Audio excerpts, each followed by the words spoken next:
Good afternoon, everybody. Happy Friday. It feels like an absolute age ago since we were able to preview a football match a fortnight ago tonight, isn't it? That 3-0 win over Watford. Now we're looking ahead to an FA Cup game against Wolves tomorrow. A trip to Molyneux, trip to the Midlands for the Norwich City fans. I believe it's a sellout as well, which goes to show the appetite still of the FA Cup in this country. Myself and Dave Freezer are going to be with you for the next half an hour or so to preview it. Of course, if you've got any comments, any questions, you can get them in, whether you're watching on Facebook, YouTube, or Twitter, and we'll get through as many as we can before the end of the show. Dave, FA Cup action this weekend. It's been a bit strange the last 2 weeks not having a game, but the fact it probably is an FA Cup game that we start with again after that winter break gives Dean Smith an opportunity just to give some minutes to the players who are returning. Billy Gilmore, Matthias Norman being two. Yeah, he described it as having to strike a balance, didn't he? Because they've got this 3-game week with Palace on Wednesday, Man City on Saturday. So he's obviously got to be ready for that, but he needs to get minutes. Norman, the one in particular, I think that you need to get an hour in his legs, don't you? That's what everyone's going to want to see. I suppose you don't want to have any risk of any kind of recurrence or anything like that, but he put a little thing on Insta, was it last night, didn't he? Where he was sort of doing a lot of stretching with a Swiss ball, where from how we'd understood it, it was sort of in the bottom left of his abdominal area, wasn't it? His pelvis, which was where they had to sort of release a ligament or something like that. So he seemed to be sort of showing, look, I can do this now. I'm all right. So, the prospect of a fully fit Matthias Norman is quite tantalising, isn't it? Because he was pretty good and he was carrying this injury all along. But yeah, it's interestingly poised. The main thing is just to make sure that the momentum isn't broken, really, isn't it? Yeah, exactly that. And as we build it up to, as we will after this game, to an important game against Crystal Palace on Wednesday night, that's the main thing, isn't it? That they come out of it with some sort of momentum, some kind of confidence for what is shaping up to be. Again, we're probably getting ahead of ourselves a little bit talking about that one with a game in the way. And I'm sure if Dean Smith was sat in front of us, he would urge us to focus on tomorrow, one game at a time and all that. But it does feel significant, these or that Palace game in particular, but I suppose any game before that double header that we've got down the road later this month in terms of Manchester City and Liverpool, it feels like an opportunity to keep the momentum going, as you say. So it's going to be interesting. Let's start with the team news, really, because that's probably the place to start. Jacob Sorensen, there was a bit more of a positive update on him, Dave. It sounds like his recovery is a little bit ahead of schedule. Yeah, the quote was, it won't be too much longer. So no definite time frame, but a tweak to your medial ligament in your knee is obviously concerning. It can be a serious one. It can be months out. Could be operation sort of level. So you would hope that probably puts him on a similar timescale to Tim Krul, which or maybe even sooner in terms of it's probably going to be the next few games, but by the end of the month should be back in contention. So that Southampton game at the end of the month, maybe that's where we're looking, but we don't know precisely just yet, do we? But both of those could have been worse. If it's proper ligament damage for Tim Krul's shoulder and he needs an operation, that could have, well, as Dean Smith said today, could have ended his season early, couldn't it? So nice little positives on there. He didn't actually mention Christopherson today, did he? But the under-23s play this afternoon. So we'll have to see whether Zimbo plays again for them or whether he's back involved with things again tomorrow. But Lucas Rupp, Omar Bamadeli, both hopefully going to be in contention for Wednesday as well, aren't they? Yes, which is positive news. We've gone from Norwich City this time last month having a completely depleted squad to Dean Smith having pretty much everyone back and available for selection. If Lucas Rupp and Andrew Omabamidele are back for Wednesday, even if they can make the squad, then you're looking at pretty much a fully fit Norwich City side beyond obviously Tim Krul and Jacob Sorensen, which is good news. So that's all the positive news, really. Billy Gilmore back, Tim Krul, as you mentioned, Dave, back doing some handling work. Matthias Norman available for selection. The two that we've mentioned coming back for Palace. So Dean Smith is looking at it again, and there were question marks naturally towards the end of the window from some Norwich fans who were keen to see extra additions. But as Dean Smith explained again today, Norwich are probably back to having quite a large squad, even though I think the 25-man squad that you can submit, they've only got 17 of those spots filled, but obviously they've got a large proportion of players under 21 who make up the rest of their squad. So you can perhaps now, when you look at everyone fit and available, understand the reasoning for why they didn't dip their toe into the January transfer market. Yeah, he was asked about that, wasn't he? He said, "Well, I've got 4 top class signings here," is how he worded it. But if we go back to last summer, all the hype that was around Billy Gilmore, obviously Matthias Norman, a Norway international, and as we've already seen, could be a very good player. Omobamidele, international player. We all think if he can have a consistent run of games, that he's got a very big future ahead of him, but still obviously very young. And Lucas Rupp, we've sort of been over it a lot of times, haven't we? He's a good player on his day when he's fit and when he finds his form, but he's never really done that consistently for Norwich, has he? So he is capable of good performances at this level as well. It's interestingly set up in those terms, because if you think of the Charlton game in the last round, we saw Krull and Hanley both come into that game because they wanted the rhythm. They were back from COVID and injury, and they wanted to play. And I think someone like Hanley is probably going to want to play, isn't he? He's not the sort of player that likes to miss games. He wants to be in his rhythm all the time. Max Aarons, so we saw it again recently, finishes a game on crutches. 3 days later, he's out there training again. He'll play as much football as you'll allow him to, won't he? Angus Gunn clearly is going to be playing. There's a lot of players in that squad who are going to want this game because they want to get into their rhythm. They're going to want to maintain their momentum. Someone like Lee Smalou and Williams, Rashica, because they will see this game as the perfect preparation. It's against very good opposition. We mustn't overlook a team who really have pushed up the Premier League in the last couple of months since that 0-0 draw really at Carrow Road. A lot of those players are going to want to use this game to make sure they're playing against Palace on Wednesday night, when we all know that is huge. If they can get a win there and make it 3 on the spin in the Premier League, it would just mean so much with those 2 difficult games, as you say, coming up. Yeah, it was interesting. Again, put to Smith this morning about when people talk about the FA Cup and the Premier League, it feels like you have to have your eggs in kind of one basket. And the question is always, are you prioritising the league? Is this kind of an unneeded game? But for Norwich, it could actually work in the opposite way. When you look at the game against Charlton, it offered an opportunity to get Rashica back in after an injury layoff. And we're talking already about Norman and Gilmore. It allows them to do that before the cut and thrust of the Premier League, before there's so much pressure on those games. And it seems like in Dean Smith, they've got a coach who really values the cup competitions. I mean, he seemed from his answers this morning to be a man absolutely relishing the contest tomorrow.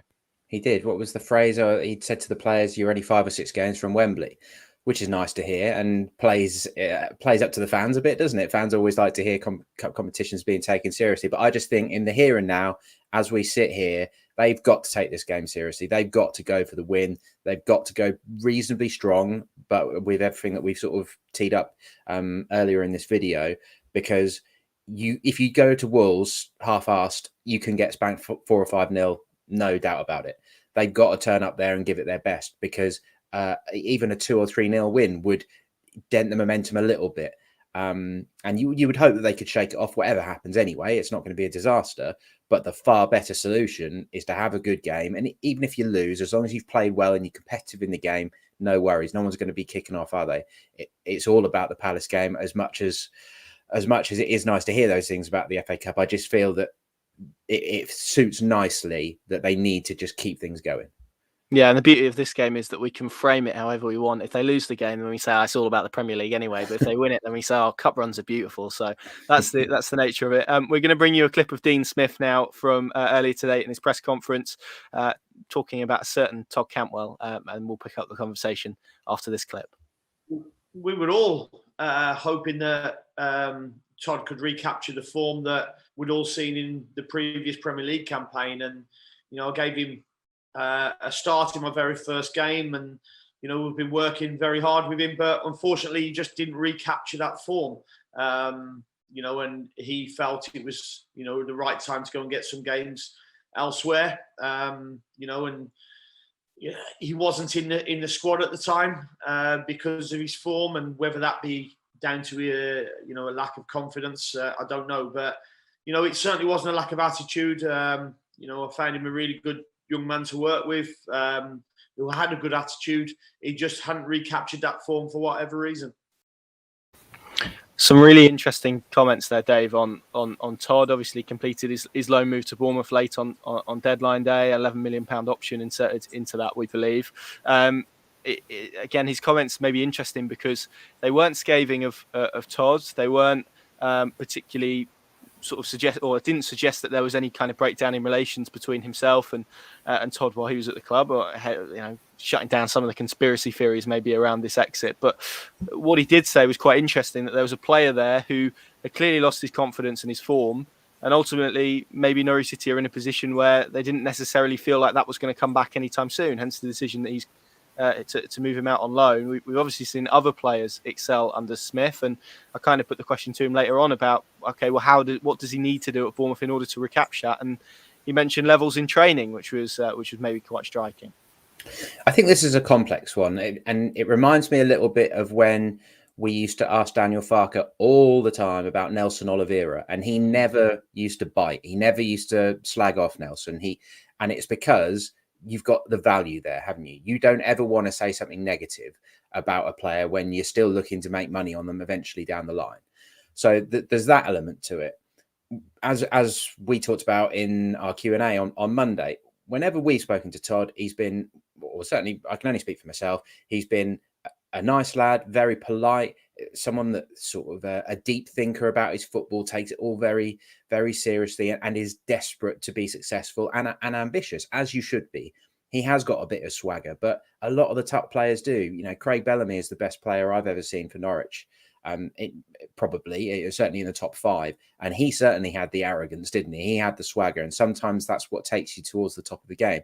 So I think, you know, that's the way things go in football. When things are going badly, when you're in a relegation scrap, and, you know, we can't forget that they went for a horrible run of form at the start of this season, coming to a head with the 7-0 defeat at Chelsea and stuff. Of course, there's going to be falling outs and disagreements and harsh words said between coaches and players and everything. People do fall out in those situations.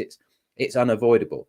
Smith said today that it was about a month that he was away from the first team group in training once he'd arrived at the club. That's when he then brought him back in. He starts his first game against Southampton. Everybody's talking about Todd. And then we saw, that's why he's not been playing. Completely out of form. Didn't even really look fit. It was like the mind was willing, but the body wasn't able. So there's a lot of different elements to this. And I feel like I've said this word a few times, that I feel like a lot of people base their thoughts on Todd on assumptions based on, frankly, his Instagram. What does that really mean? Okay, his Instagram profile is a bit silly. Maybe it annoys some people in sort of the tone of it. And frankly, he is probably better to just stay away from social media, certainly for the time being, and just get on with the job in hand. Because if it doesn't work out for him at Bournemouth and he has to come back to Norwich with his tail between his legs, where's his career going then? Frankly, he's going to be sold for what? 2 million, 3 million to a championship club, probably, isn't he?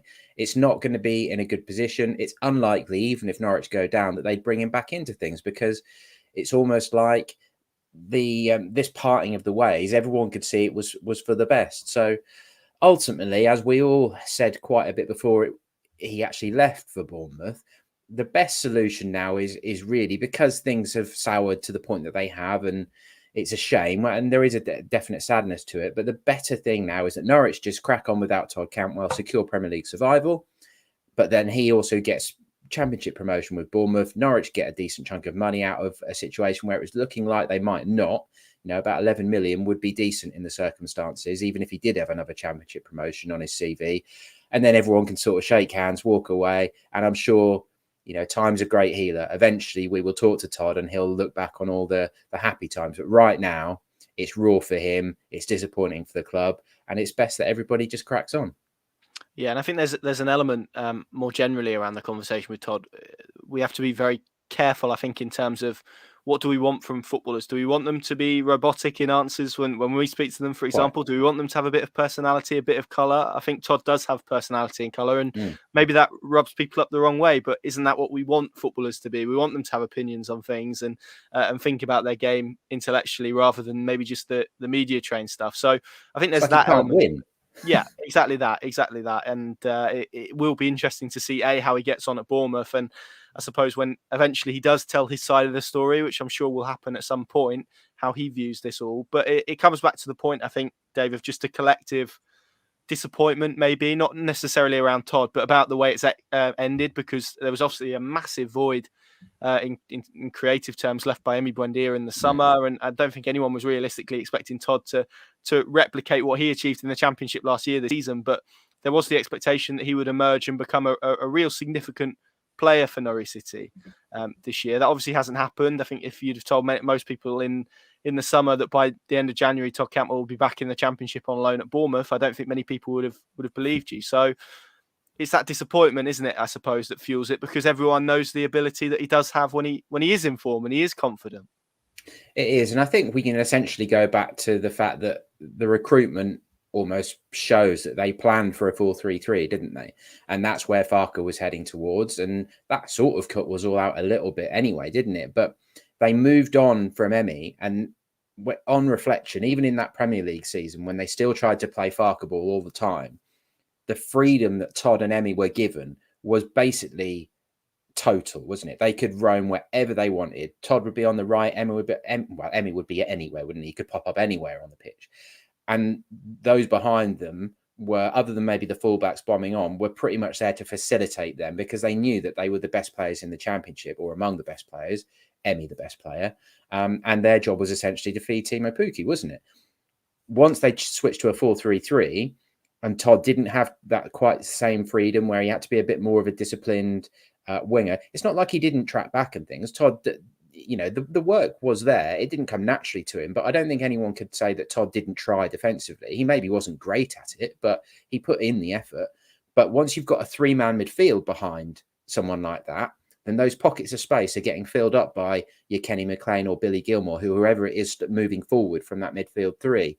And ultimately, it felt like he never really found his place in the new system under Farke. And then obviously they sort of lost a bit of trust between each other, and their relationship was strained and things like that. And, his sort of freedom to express himself was not as much as it used to be. So it's a similar situation to Dow. There's not all the drama around the Dow situation, but he's kind of in the same boat, isn't he? Because he's not an extrovert personality, and he's not somebody that makes a lot of big pronouncements on Instagram and promotes his fashion line and all that sort of things. He just keeps his head down. But ultimately, if we just stick to the football and forget the drama and stop pretending this is EastEnders, then he is essentially in the same position, isn't he? Is that he's really a 10 who's getting crowbarred into wide positions, and that doesn't really suit him. So yeah, I think if you want to really boil down this season to it, that's where it went wrong, because a lot of people seem to forget how well Todd was playing towards the end of last season, like the 7-0 against Huddersfield and the goal at Sheffield Wednesday and all that sort of stuff. He was in a really good rhythm, and it should have been a better transition into the Premier League this year. But it can't be forgotten that basically Daniel Farke tried to evolve his style and it didn't work. No, exactly that. And you look at those wide positions now, they're completely different to the ones that Norwich City were playing with, which were essentially additional 10s, weren't they, last season in the Championship? Whereas now they are probably a bit more conventional wingers with Sargent and Rashica there. It's based on physicality and speed, and that isn't something that Todd necessarily possesses. And in a team that, as we've said and we've broken down in the last couple of weeks, has been very much based on getting the ball forward quickly rather than maintaining possession, and a lot of high pressing and pace and stretching teams, not necessarily Todd Cantwell's game anyway. So there's probably a football, well, there definitely is a football element, as you've explained there, to why he's been left out. In terms of, and we started this sort of broadcast by talking about the midfield options, and we'll come on to some questions and see, we've got quite a few in a moment, but it lends us back towards shape again, and it's something that Dean Smith spoke about today in terms of those midfield options coming back.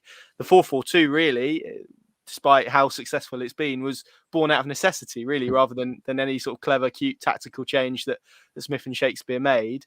So what does he do now with Gilmore and Norman coming back in? Does he persist with that shape and that formation, or do you think we will see it tweaked? And do you think we will see maybe a natural change back to the 4-3-3 in weeks to come?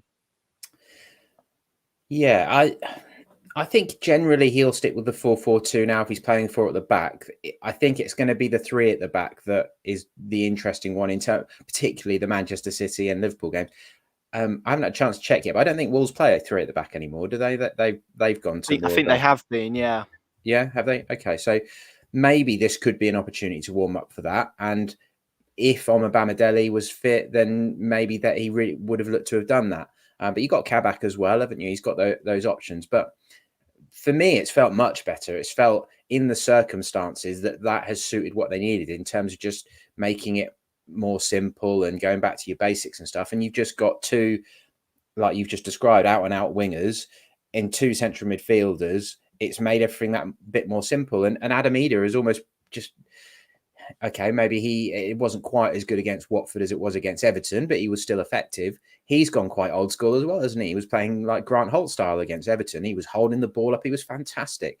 And that's such a different way to how they were trying to play in the early stages of the season, when it almost felt like, you know, everything we just talked about in terms of the system, but in terms of the actual style of play, Farke was still trying to play Farke ball. That was basically how he wanted it to remain, wasn't it? Whereas now, risks at the back, far fewer being taken. They get the ball forward a lot quicker, and you need a big man up front to make that work, to make things tick and to allow the midfielders to get in and around you and make the runs and stuff. So I'd be surprised if he came away from the 4-4-2 unless he had to. And I've said this before, that I think if you're going to secure safety this season, really, for me, that is now getting Norman and Lees-Malou both fit and firing as that two in midfield, who I think should be really well balanced, can both defend, can both attack, can both have a shot from distance, can both pass. I'd be really intrigued to see those two get a good run of things now that Lees-Malou, you know, he's sort of gone through his Rancic stage, hasn't he? He's found the rhythm a little bit better. Yes, absolutely has. I'm just noticing an hour ago that the Wolves manager, perhaps unsurprisingly, was named manager of the month of January. Of course, Dean Smith was up for that award and didn't win it. He was asked about that, and probably an indication of the work that Norwich City have done to put themselves back into a position where survival looks a little bit more realistic than it did a month or so ago, for sure. Let's come to some of your questions. Let's start with Craig Brooks, because this kind of picks up on what we were talking about there. He says, Dean Smith says about not playing two up top against the bigger teams. Do you think the formation he goes with tomorrow, if changed, could be an indication to what he's thinking against the bigger teams? I think that's kind of what we were speaking about there. But I wouldn't necessarily suggest that he wouldn't play two up front against Manchester City and Liverpool. I would suggest maybe that what he would try and do, as Dave teed up there, was maybe opt for a free at the back and try and add an extra man in midfield, maybe. Yeah, that flows in nicely to what we were talking about. And really, it will be interesting in the months ahead to see, if you went to one striker, who would you play now? I think I'd play Eder, because if he plays like he played against Everton, and you're playing as a proper lone striker, as he has done for Ireland as well on the international stage quite a few times already, and you want somebody who's going to make that ball stick. That's not what Pukki does, is it? We've seen how many games against the big teams where Norwich have got walloped has Pukki been not in the game, and he's sort of not, because he is not going to hold the ball up for you. He's not going to win the balls in the air. I think in a weird way, I'm not saying Adam Eder is a better player than Teemu Pukki.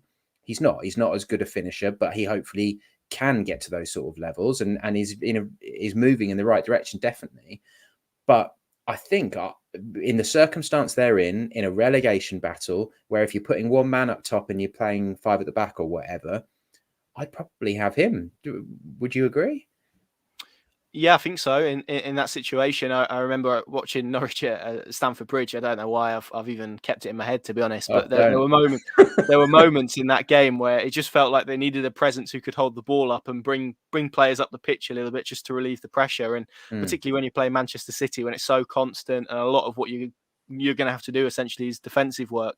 You need an outlet. You need someone who can hold the ball up, bring other people into play, move the team up the pitch a little bit. And I think you'd want a striker who's maybe a bit more naturally versed to doing that, rather than maybe someone like Teemu Pukki, who's all about movement and intelligence, which, you know, as you said there, in the right situations, he's still Norwich City's best striker, but it's what is best for that situation at that time. And maybe Adam Eder is right, but I get the feeling that we're probably going to see both of those in a partnership for a while now, and it's just about maybe what goes on in midfield and around them. And if it is a switch to a free, which does feel most natural to me, and probably would make a lot of sense. Dean Smith obviously used it against Tottenham, and Norwich, even though they lost 3-0 on that day, were pretty good. I think most people agreed in terms of their performance. So there's definitely a platform there that that he can use. And obviously that Ida and Pukki partnership, I think we've all seen it needs development, but there's definitely something there that Dean Smith can work on. They've obviously had a good chunk of time to do it. Chris Mower, this is an interesting comment. He says a lot of positivity. Do we really think the performances against Watford and Everton would get points against most teams in the league? It's an interesting one, isn't it? Because I suppose Norwich approached those in a very particular way, but ultimately the position Norwich City are in is not performances at the moment which are important. It's points, I suppose, isn't it? Which is the way that Dean Smith will be looking at it. Yeah, it's an interesting way of looking at the situation. Probably not. No. If they had played like they had in the first half against Watford, then there's every chance that against a Wolves or an Arsenal or Man City or Liverpool, obviously, then you could have been behind by more than one goal at half time. But that's the case anyway, isn't it, with games against those teams? Because it's a mismatch, isn't it? That, you know, even Newcastle, we've just seen the beginnings of a new superpower, haven't we? They just spent the best part of 100 million in January, and they will be able to do that for quite a few windows moving forward. Although obviously they have to bear in mind financial fair play and all that sort of stuff as well. So yeah, they have got to improve, and I was really pleased. There was a few quotes from Grant Hanley during the break the club put out, wasn't it? And he was saying that we have got to improve. We have got to keep playing better because, you know, Watford was 1-0 up to the floodlight failure, wasn't it? And then it was 12-minute stoppage, and then thankfully Norwich were the ones that came flying out of the blocks. Emmanuel Dennis gets sent off, but even then at 2-0. Sissoko has the goal disallowed, which was a cracking finish, but it was disallowed correctly. And they had a few other chances, Lise Malou having to head off the line and stuff. So it's not like all of a sudden Norwich are world beaters and they're going to be going for Europe or anything, is it? We know that this is a survival scrap, and it's about them showing, well, that being as clinical as that would just be so helpful, but it's probably unrealistic to expect for the rest of the season. The Everton one is bigger for me because I don't think Everton were terrible. They were in a bad place, and you could see their confidence was low, and everybody knew that Benitez was on his last legs and things like that. But Norwich had to defend really, really well that day. And that whole match felt like a complete sea change to me in terms of them just getting their foot into challenges, winning second balls, being physically strong. And that, frankly, is hopefully the experience of Dean Smith and Craig Shakespeare in particular, saying that if you're not going to put your bodies on the line, we are not going to stay in the Premier League, because that is literally, it's what every fan would say, isn't it? In the pub before and after the game, that is the absolute bare minimum that you expect from your players. If you can provide that base, then you hope that your quality can shine through. But with all the rigmarole of the opening few months of the season, that just wasn't possible, was it? Once Josh Sargent had missed that horrible chance against Brighton, his confidence was shot. Rashica obviously got his injury just as he was starting to get going. Lise Malou really struggled to find the rhythm of things in amongst a horrible situation. So now things might be knitting together. But yeah, the comment is absolutely correct that they have got to, this is just a building block. It's the start for them. They've got to keep improving, and it's about consistency. And to tie it in with the previous comment as well, I think we will almost certainly see whether they go to a three at the back or whatever. Gibson and Hanley are the two that Smith wants to play because of their experience now, isn't it? And it's then going to be, if they go to a three at the back, one of Kabak or Omobamidele. For me, if he's fit, it's Omobamidele, if I'm being perfectly honest. Yeah, he's lent very much on that leadership group, hasn't he? Hence Kenny McLean's minutes and a few others, Tim Krul as well. Seems that the spine of the team he's really keen on ensuring, which again maybe feeds into the team with Pukki. Adam Ida debate that we were having a minute ago. Maybe he would opt for Pukki just because of the experience that he would provide him. But yeah, it's an interesting one. And although maybe the performances against Watford and Everton wouldn't have been enough to extract points against maybe the majority of teams in the Premier League, even one thing that it does show is that Norwich City can be tough to play against and they can be tough to beat. And I think that is a position that they needed to get to under Dean Smith. And I actually think in his opening press conference, he came out and said, we need to get the team to a point where they're tougher to beat. And they definitely are in that position. There's still work to do, as we say, and they're still going to lose games along the way, almost definitely. So it's not a case of 2 wins and suddenly the Norwich City world is perfect and shining. It's not. It's still a battle. It's still a lot of work to do in the second half of the season, but they've given themselves a chance to do that, which is what these 2 wins were all about. They could be back in the relegation zone tomorrow, couldn't they? Which is, not a nice thing to point out, but if Watford win at Burnley, then it's back in the bottom three ahead of Palace. So we all know those games in hand are there as well, and we know that we can't get too carried away. They were coming from a pretty grim situation. Yeah, exactly. And if all of those games in hand go the wrong way, and the way that Norwich City fans hope they won't, then again we'll be talking about Norwich City once again the bottom three. So what they've done over the last two games is absolutely nowhere near enough. It will have to be backed up and backed up and backed up, and that is now the task for Dean Smith. But they're in a position now where they have the games and the points available to do it. Finally, then we'll end with this one from Sue on Facebook. She said a nice light-hearted question: drum or not a fan? Dave, I'll come to you first. I think for away games, definitely, because I think most away fans would be up for it.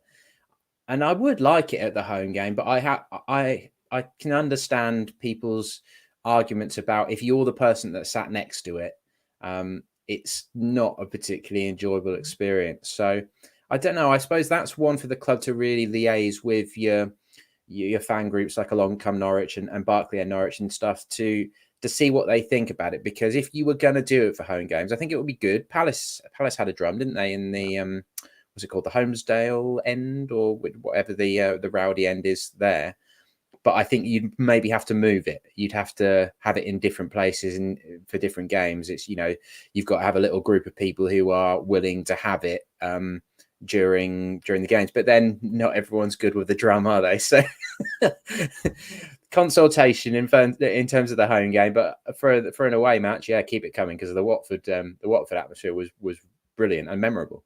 Yeah, I was going to say, actually, my opinion on this has probably flipped completely, because I was, if you'd have asked me this question 2 weeks ago, I would have been, oh, no drum, please, for whatever you do, no drum. But actually sitting as we did, positioned pretty close to the Norwich fans at Watford, it was a really brilliant atmosphere, and in large part because of the drum. We saw it at Charlton as well, I think, and it was pretty good that day, although some of it, I think, was fairly gallows humour at that point. So, yeah, I think it could definitely be a welcome addition. The drum has been pretty good, I think, which helps. I think usually sometimes the drummer's not so great. So maybe it's a case of if they can get the right drummer, then maybe we'll be talking about a UFO outside your window, or what's that? Sorry. Is that a UFO outside your window, or I think so. Yeah, I think so. It's come right. It's probably time to suggest that we're probably done. So that's a good sign as I fight for light. Dave, thank you very much. Thank you all very much for watching. Of course, plenty more content on the Pink and Plus app. If you haven't subscribed, do so today. Details on our website. 30-day free trial at $1.99. Thereafter, we've had interviews with Jordan Rhodes. We've got a Barley Mumba piece up at the moment. Several more to come in the days and weeks ahead. We'll of course be at Molineux tomorrow. We'll be live at 2:00. It is 3 o'clock kickoff, isn't it? Yeah, 2:00 for the team news as ever on here. So keep an eye out for that. Enjoy the rest of your Friday. I'm going to buy some sunglasses. We'll see you soon.